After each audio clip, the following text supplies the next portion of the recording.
Hey everybody, I hope you're having a great week so far. You may not have realized it, but we are more than halfway through this challenge already. We only have 20 days left, so we are definitely in the home stretch now. I have a lot of you that are neck and neck for those top points. So you want to keep making sure that you're filling in your books and bringing those to me on a weekly basis if you can. We're also really close to hitting that 200-pound mark. Maybe we'll get there tomorrow, depending on how the numbers go. We'll have to see, but I know we'll get there before the end of the challenge comes. So I'm really excited about that. Okay, so I did want to talk to you guys today about one of the 5 things that we see contribute to weight gain or make it difficult to lose weight. So when we talk to our patients about this, 5 things, I may have gone over this before, but we're basically referring to calories in, calories out, so what we're eating and what we're expending through exercise, genetics, which we don't have as much control over, medications that may cause weight gain as a side effect, sleep habits, which I probably will hit on next week, and stress. So stress is something that I think we all experience, some more than others, but it definitely can affect your weight loss or weight maintenance efforts. And there's a couple reasons for that.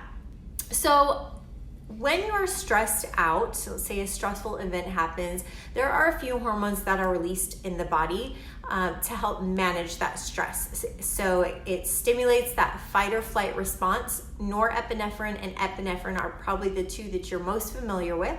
But there's also a hormone called cortisol that is released as well. And so when the stressful event is over, epinephrine and norepinephrine go back down to normal levels. However, cortisol tends to stay at an elevated level in the body. And so what cortisol, what the function of cortisol does is it basically initiates the body to metabolize fat and carbohydrate for a quick burst of energy. So if you were ever in a fight situation and you needed that strength, that's kind of what it does. And then that also increases insulin levels so the body can uptake that energy. What that translates to for us is appetite. So when those cortisol levels are high and they remain high, it basically stimulates our appetite.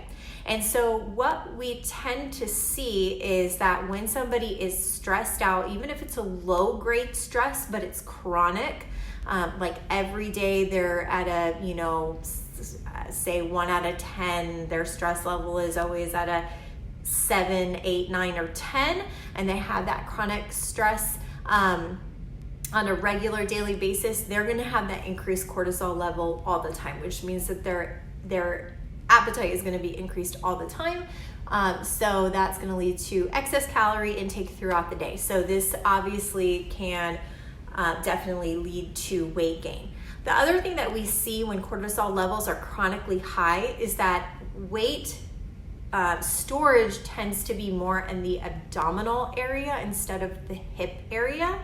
And this is often referred to as like toxic fat, because we know that having fat stored in the abdominal region definitely increases our risk for cardiovascular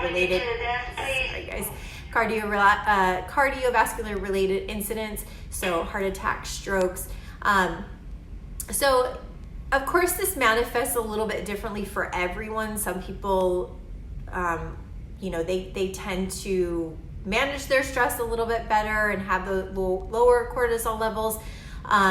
But it definitely can impact weight, and it can impact where you gain your weight at if it is not managed properly. So, and then we also know that a lot of times under stress, it can influence the types of food that one consumes. So comfort food is, the things that are typically laden in high fat, high sugar, and high salt.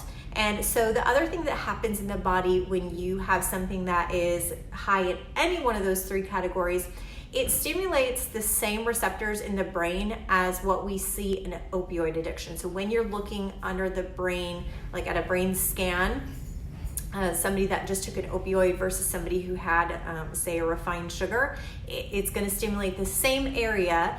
So sugar especially can be very addicting. So, and also comforting. So it stimulates that calming area of the brain. And so that it kind of drives you to high sugar, high fat foods, even high salt foods as well during times of stress. So those foods tend to be higher calorie as well. So there's lots of factors that go into stress and why it can affect the body so negatively when it comes to weight. So really the important thing is learning how to manage stress, because we know that stress is never going to go away. If it's not one thing, it's another, right? So you may have periods in your life where your stress tends to be a lot lower, but we know at some point that stress is going to hit, and we have to have a good way to manage that. So exercise, of course, is one of the very best things to do, because it does increase those happy hormone levels, which tend to fight off cortisol levels.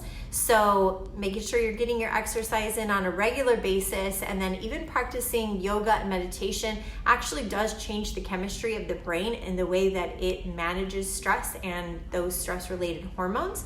So if you haven't tried one of those things, I definitely encourage it. Yoga is a great activity for all fitness levels. Sorry guys, I'm limited in my spots here in the hospital, so I'm using an empty room.